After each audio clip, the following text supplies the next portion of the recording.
What's up, YouTube? I know that it's been a minute. Unfortunately, I've been a bit busy with family as well as a couple of side projects, but I wanted to let you all know there will be a meetup game at Lucky Chances Casino this December 9th, along with Andrew Locke and Doug McCusker. We'll be playing some 3-3 no limit, so please head over to projectlock.com, sign up for the list. The first 25 people who do show up will be receiving some swag, so you don't want to miss out on that. I actually missed out on the recent meetup game that we had over there because I myself was in Las Vegas making a run at the WSOP main event. Hopefully I'll be putting out some vlogs from that experience, which was awesome. Otherwise, everything's been amazing on my end. Family is great. I hope all of you have been doing well during this holiday season. And let's jump into this vlog. I know you're all here for the action, so let's jump right into the hand histories. We have a brand new 3-5 no limit game, which shortly becomes a 3-5-10, where the winner of the last pot kills for $10. I pick up ace queen in the cutoff and open to 20. The big blind is the only caller. Any check folds to my $20 C bet on ace king 5 with 2 diamonds. Small pot, but it's a good start.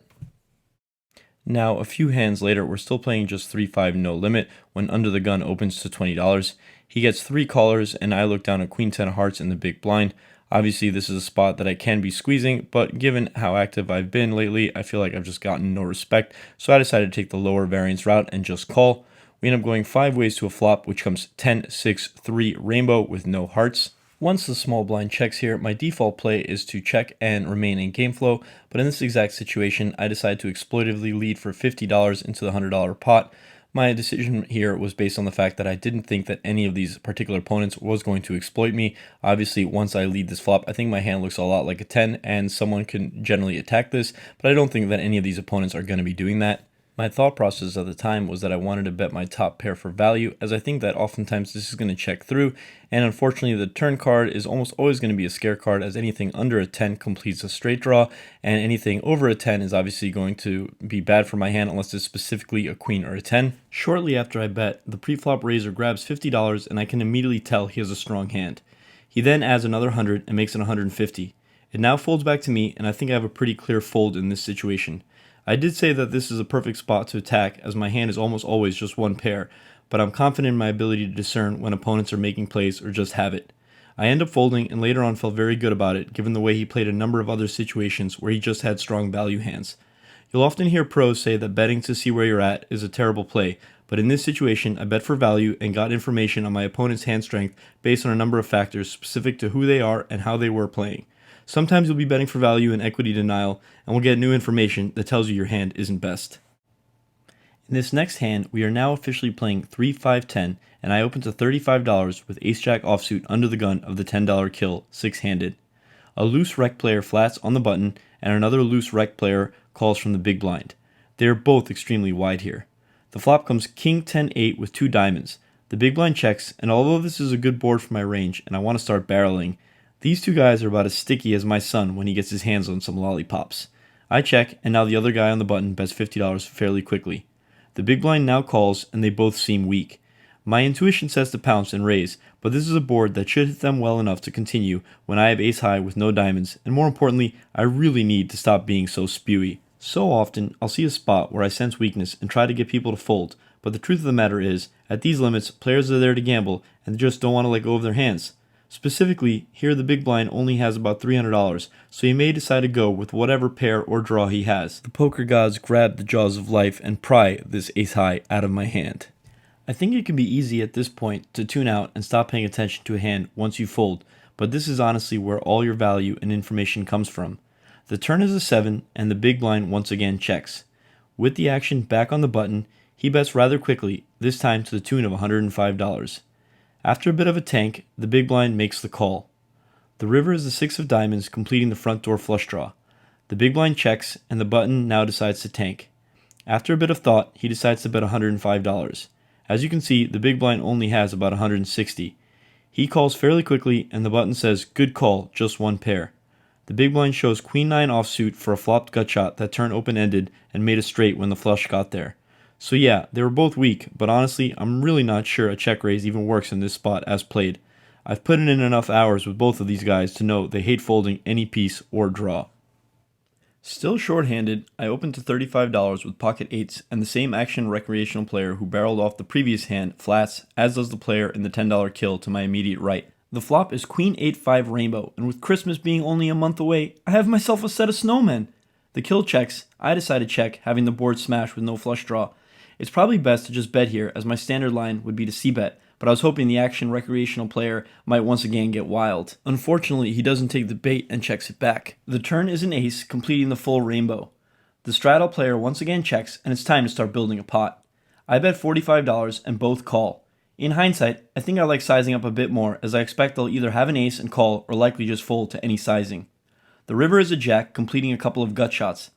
It's not my favorite card, but I've been punched in the stomach before, so I think I can easily bet fold here, as a raise is almost always specifically a straight. I bet $160 into $240, targeting some hero calls from an ace or hopefully two pair. The late position player snap calls and the straddle folds. Yes! A nice little pot to get us in the green. I proudly show my hand like I just won the America's Cup, and my opponent tables 10-9. Well, that took the wind out of my sails. Obviously, if I double barrel, he likely calls once and folds turn. But this is annoying. I guess I should be happy he didn't raise small, as I can imagine talking myself into a call, despite knowing a river raise is always a straight. Although, maybe not, since he has one and didn't raise anyway. These are the musings of a degenerate gambler. Okay, let's put that last hand behind us and move on to a good hand. I pick up pocket queens on the button, and I'm pretty sure we combine with the table next to us, as about 17 people limp in for $10. I make it $65 on the button, ready to head to battle. The small blind, who is the action player from the previous hand, calls, and now the big blind makes it $305 fairly quickly. Now, like a slow motion film, fold, fold, fold. All 38 limpers return their cards to the dealer. The small blind has like 500, and the big blind has about $1,000 effective. Blah. This feels like ace-king because of the quickness and sizing, but also it could just be a scared king-king. I don't think he ever goes this large with jacks, so I think it's exactly ace-king, pocket kings, or pocket aces. Obviously, against that range, queens isn't doing very well. I finally find a fold after a long tank, and the small blind follows suit. The big blind now goes to show a card after checking what it is, and it's an ace.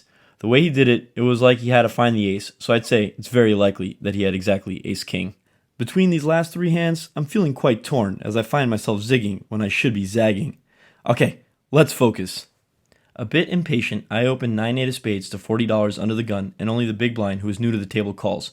The flop comes king 9-5 with two hearts, and he checks. Flopping second pair here, I want to bet for value and equity denial versus gut shot and overcard hands like queen jack and jack 10, as well as ace high hands and flush draws. I bet $50, and as you can see, he picks up his hand in a manner that is indicative of a fold and eventually mucks his hand. Okay, that helped to stop the bleeding, but it's going to take many more of those if I hope to make some profit. Now, the very next hand, I'm in the big blind, which is actually the $10 kill because I won the last pot. Early position opens to $30, and the guy who raised my $50 to $150 that very first hand I reviewed now makes it $120. He left our game to go to play 1-2, but then returned saying he couldn't just jump down in stakes after playing 3-5. He's doubled up twice, and I feel like this money really matters to him, so I don't think he's 3-betting wide. I look down, and what do you know? It's those dastardly ladies looking back up at me once again. I decided flat, because I feel like I'd have to 4-bet fold, and I'd rather do that with other hands, like some suited aces blocking ace-king and pocket aces. The big blind action player calls, as does the original opener. We go 4 ways to a flop, which comes king-king-3 with one club. I check, the big blind checks, and the original opener bets $100. The 3-better calls. Now, my question to all of you is, what do you do here getting a great price? Pause the video and comment below, please. Personally, I decide it's best for me to fold. I expect that 4 ways one of these players may have ace-king, and I'm still worried that the 3-better has aces or kings. Remember, I think he's playing rather straightforward and wants to preserve the stack he's built up. The turn is the deuce of clubs, and it goes check-check. The river is the 5 of clubs, bringing a backdoor flush, and once again, they both check. The 3-better now shows aces. Whew. Man, these ladies really are trying to do me dirty. Just about 5 minutes later, there's a couple of limps, and I have, you guessed it, pocket queens again. Seriously, what the heck is going on? Unfortunately, I realized later on, I never recorded myself actually looking at my hand, so you'll just have to believe me and my notes that I wrote down. Okay, back to the hand. I make it $60 and the small blind calls, as do both limpers. We go 4 ways to a flop, which comes ace-6-4 rainbow. At this point, I just never want to have pocket queens ever again. Check, check, check. It's now on me, and I decide I just have to tank check. The thought crosses my mind to run a multi-street bluff and hope to get a fold from an ace, but it's just a terrible play. The turn comes a king, bringing a flush draw. Once again, it goes check, check, and now the player on my right bets $50. That's quite a small bet. He's playing $450, and I just don't think he wants to play for all of it. I've seen him limp call with ace-king before, so if he has that, I'm screwed. But he can have some weak kings or aces too. I make it $200. The small blind folds. The first limper tank folds, muttering something about me having ace-king. Now the turn better thinks for a bit and mucks an ace face up. I say, yeah, I got lucky on the turn. I mean, I sort of did, right? Doesn't sound like a lie to me when it's one of the few cards I turn pocket queens into a bluff on. Okay, perhaps it's not the worst hand in the world, but really, it took a bit of creative thinking on my part to win the pot with an ace and the king on the board. Sometimes, you just have to say enough is enough and put your foot down. If you haven't come to terms with the fact that there's only one hand I'm going to play on this vlog, well, you're going to want to stop watching now. It's a kill pot, and there's an open to $25. The player to my right calls. And I have two black queens on the button again. This must be the Twilight Zone. I raise to $105, and the loose player in the small blind calls, as does the opener and the player to my right. The flop comes 9-7-6 with two clubs, and as scary as this might seem, I'm finally happy to have an overpair. It checks to me. The small blind has about 600-ish, the opener has 400, and the player to my right about 200. I bet 200, and I'm stacking off against all three of these guys if I have to. The small blind tanks and shows his cards to his neighbor before finally folding. Now, the original opener calls, leaving himself about $170. The short stack folds. The turn comes an offsuit 10, and he jams. It's not the turn I asked for, but I snap nonetheless. The poker gods finally listen to me, and the river comes in offsuit 4. He is slow to show, and eventually tables pocket 5s. Finally! Vindication is mine! After the hand, he says he was hoping I had ace-king, which is definitely a possibility. The thing is, 4 ways, I'm just so unlikely to c-bet this wet board with no pair, no draw. At a bare minimum, I'm going to have 2 overs and a flush draw. Also, if he's going to call off here, I like just jamming so as to perhaps represent some strength and potentially get folds from the short stack in between us. After scooping that pot, I'm now in the black and about ready to call it a day. But not before getting one final playable hand. I'll give you 5 guesses as to what it is, but you're only going to need one. That's right, it's 2 black queens! Show that man what he's won! I wouldn't believe me either if I didn't have it all recorded. I know this will be the second to last hand I play, as I have to go pick up my car from service. There's a limp for $10, and I make it $50. The cutoff calls, as does the limper. The flop comes queen 9-6, and I couldn't even tell you if there's a suit on board. The limper checks, and I make a technically bad play here by betting $80, which is just too large. The truth is, I knew I had to go, and I didn't want to take some bad beat versus a gut shot again. In retrospect, I think betting $50 to $60 here is the right sizing. They both end up making really quick folds, so it's unlikely that either of them had anything, but that's just results-oriented thinking. You always want to try to make the best play in any given situation.